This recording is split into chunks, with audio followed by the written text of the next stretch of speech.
Je me trouve en Guyane française dans un lieu hautement emblématique. C'est d'ici, à Kourou, que décollaient les fusées russes Soyouz, utilisées aussi par l'Europe.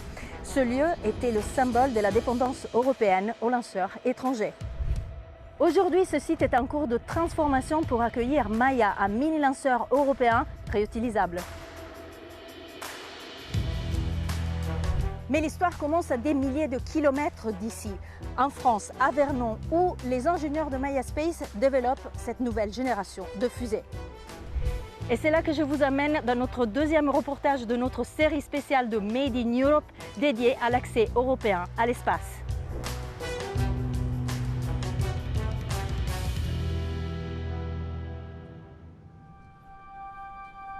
« 7 heures du matin à La Défense. Le quartier d'affaires parisien s'éveille.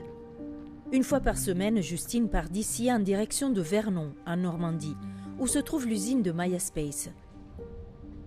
C'est là que cette start-up française est en train d'assembler et de tester le premier mini-lanceur européen réutilisable. Il s'agit aujourd'hui du projet le plus avancé en Europe. Ça fait 3 ans et demi maintenant que je travaille chez Maya Space en tant qu'ingénieur propulsion et système pour le Kickstage. Un Kickstage, c'est un troisième étage de fusée qui dépose le satellite jusqu'à sa destination finale. Ce qui me plaît au quotidien, c'est le fait de ne pas avoir vraiment de routine, de voir concrétiser des choses qu'on pense depuis le jour 1 et voir son exécution en essai ou en vol dans les prochaines années. La mission de Justine est de s'assurer que le Kickstage pourra se propulser lors de ses premiers vols. L'approche change du spatial traditionnel. On va directement tester les composants là où classiquement dans le domaine du spatial, on avait plutôt l'habitude de vérifier au travers de beaucoup de périodes de calcul. On va beaucoup plus vite au test et ça nous permet de débugger assez rapidement des erreurs qu'on n'aurait pas vu venir. C'est avec cette approche appelée Test and Learn que le projet est mené.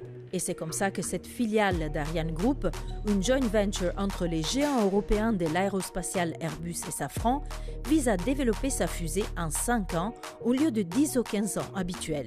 Je la découvre avec Raphaël, docteur en physique et expert de la vulgarisation scientifique. Alors ici, on est vraiment dans l'atelier Maya Space, la proto-usine où on va designer et intégrer les différents prototypes des différents sous-systèmes du lanceur Maya. Donc ici, on a un prototype du premier étage à échelle réelle, d'une 30aine de mètres de long et un petit peu plus loin, on va avoir le deuxième étage. C'est ce premier étage qui pourra être récupéré sur le modèle de ce que SpaceX d'Elon Musk fait déjà depuis une dizaine d'années. Avec Maya, l'Europe essaye de rattraper ce retard. L'Europe ne maîtrise pas aujourd'hui les technologies de la récupération à la verticale d'un premier étage. Donc ça va être la première fois qu'une entreprise va intégrer ces technologies et potentiellement aussi être le précurseur des technologies qui pourraient être implémentées sur des lanceurs plus lourds européens. Maya pourra être réutilisée au moins 4 fois. La récupération du premier étage permettra une réduction des coûts et une meilleure compétitivité. Maya pourra amener en orbite basse des satellites jusqu'à 4 tonnes, un choix qui répond à l'explosion du marché des petits satellites, typiquement utilisés pour l'observation terrestre et les télécommunications. C'est une sorte de taxi de l'espace, puisqu'on va pouvoir faire des lancements dédiés, comparé à des lanceurs lourds qui vont embarquer plus de satellites, mais qui sont plus considérés comme des bus spatiaux. Et l'objectif de Maya Space, c'est vraiment de proposer la course de taxi au prix du ticket de bus. Développer un mini-lanceur réutilisable européen, ce n'est pas seulement une question de technologie. Ça implique aussi la révolution du modèle économique du spatial européen, un modèle incarné par cette start-up. Mais de quelle façon? On va poser la question à son PDG.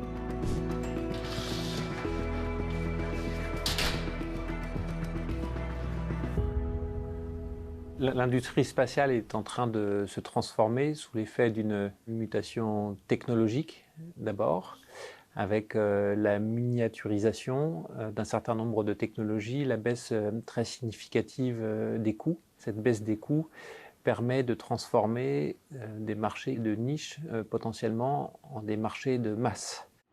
L'entreprise américaine SpaceX a été la première, en 2015, à casser les codes d'un secteur jusque-là dominé par les États.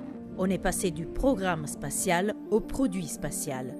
En misant sur des fusées réutilisables et une cadence de lancement élevée, son patron Elon Musk accélère le New Space, un modèle économique porté par des acteurs privés et des méthodes industrielles agiles. L'Europe a raté ce virage par un jugement économique qui s'est avéré faux. L'Europe ne croyait pas aux bénéfices économiques que pouvait apporter la récupération et la réutilisation des tâches de lanceurs. L'Europe est tout à fait en capacité de développer ces technologies et c'est ce à quoi nous nous employons depuis maintenant un peu plus de 3 ans. Et notre enjeu, si on veut être compétitif, c'est de s'approcher des coûts par kilogramme de Falcon 9 de SpaceX. Avec l'objectif d'une cadence de lancement soutenue auprès de clients institutionnels et privés, l'entreprise accélère le développement de sa première fusée. Pour parvenir à identifier le modèle optimal de ce premier lanceur, les tests se multiplient. Ici, on se trouve sur une zone avec différents bancs d'essai.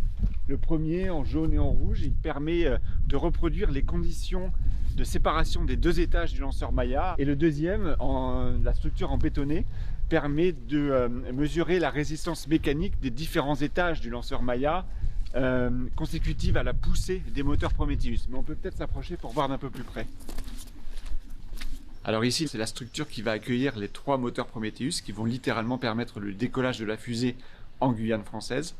Et ici, on va tester la résistance mécanique de cette structure consécutive à la poussée des moteurs, vérifier que la structure ne se déforme pas.